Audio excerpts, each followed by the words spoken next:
Police station Sihora येथे रात्री गोवंश संबंधाने काय केस केली आहे?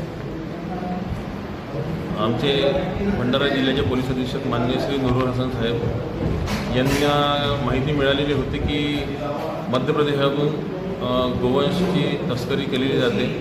त्यांच्या सूचनेवरून आणि मार्गदर्शनात आम्ही दिनांक 16 रोजी पेट्रोलिंग करत होतो आणि गुप्त बातमीदार लावून ठेवलेले होते।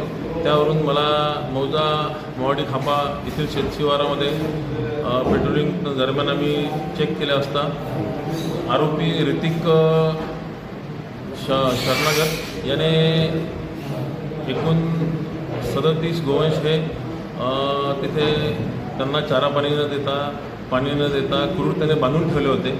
आम्ही तिथे गेल्यानंतर प्रथमतः आम्ही सर्व गोवंशला हे सगळे भुकेने व्याकुळ झालेले होते, पाणी त्यांना मिळालेलं होतं, तर आम्ही त्यांना चारा पाण्याची व्यवस्था केली।